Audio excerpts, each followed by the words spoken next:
President rules के अंदर चुनाव कराना चाहिए, नहीं तो यहाँ का राजीव कुमार, मनोज वर्मा ये पुलिस नहीं है, ममता की कैडर है।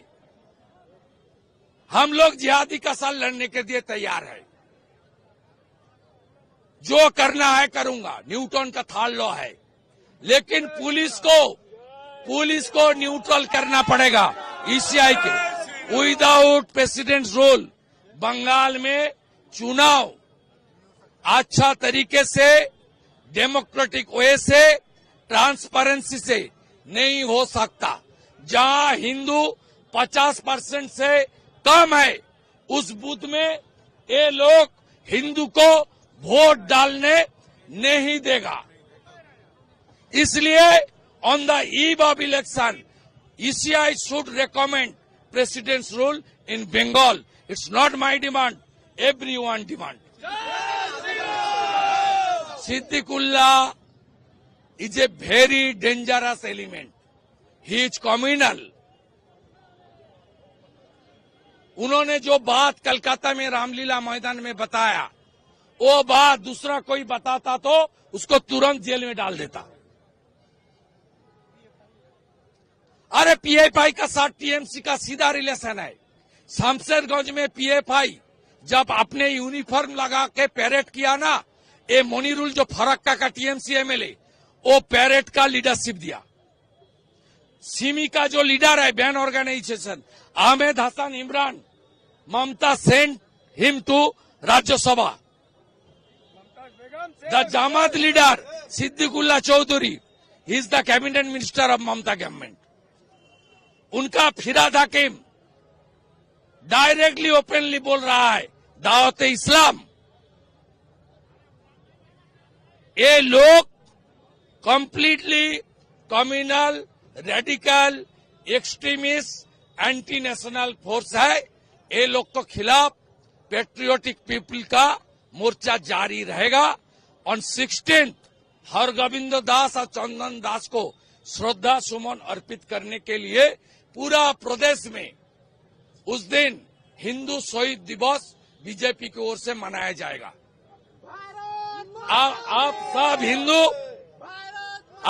हिंदू पार्टी से ऊपर उठ के हरगोविंद दास, चंदन दास को श्रद्धा सुमन अर्पित कीजिए, उनको याद कीजिए और उनको आत्मा को उस दिन ही शांति मिलेगा जब बंगाल में ममता को जनता उखाड़ फेंकेगा। ये थे बंगाल के शुभेंदु अधिकारी, भारतीय जनता पार्टी के प्रदेश अध्यक्ष। तो आपने इनको सुना और इनको सुनने के बाद दिल में कई तरह के सवालात खड़े होते हैं। पहली सवालात तो ये है कि मुर्शिदाबाद में जो हिंसा हुई है, ये हिंसा जांच का विषय है। सिर्फ ममता बनर्जी पर ही क्यों आरोप लग रहे हैं और ये जांच का विषय है। लेकिन सबसे उससे भी पहले सवाल यह बनता है कि आखिर शुभेंदु अधिकारी बंगाल के प्रदेश अध्यक्ष हैं, लेकिन इनकी जबान में जो जहरीली बयान उगल रहे थे, इनको सुनकर के तो यह लग रहा कि बंगाल के अंदर जो जहरीली माहौल पैदा किए जा रहे हैं, उस माहौल में इनका भी हाथ। इन्होंने जो बात कही है कि इन्होंने जहां पे 50% से ज्यादा कम हिंदू रहते हैं, वहां पे वोट डालने नहीं दिया जाता। यह ममता बनर्जी पर सबसे बड़ा आरोप है। और वोट इस देश के हर नागरिक का मूल अधिकार है, उसको कौन रोक सकता है। लेकिन यहां पे यह सवाल है कि ममता बनर्जी के इसको वोट देने नहीं दे रही, यह सच्चाई है, यह भी जांच का विषय है। और जांच क्यों नहीं होना चाहिए? आप बंगाल के प्रदेश अध्यक्ष हैं, बंगाल में केंद्र में आपकी सरकार है, मान लेते हैं और पब्लिक इस बात को मानती है कि बंगाल के अंदर ममता बनर्जी की सरकार है, लेकिन केंद्र में आपकी सरकार है, सीबीआई आपकी है, ईडी आपकी है, आपके हर मामले में हर चीज आपके हाथ में है, लेकिन आप उसकी जांच क्यों नहीं कराते? जब ये हिंसा हुई है, इसको खुलेआम इसको जांच क्यों नहीं होनी चाहिए? लेकिन ये जांच नहीं होगा और एक जहरीली बयान के जरिए से बंगाल के अंदर हिंदू मुस्लिम करने की ये जो साजिश रची जा रही है, और इन्होंने बयान देने के बाद कहा कि जय श्री राम और जय न जाने क्या क्या शब्दों के इस्तेमाल किए। मानता हूं इस बात। मीडिया के सामने आकर के इस सारे बयान को देकर के और एक मुस्लिम लोगों का बयान देकर के कहा कि ये देशद्रोही है और ये देश के लिए घातक है।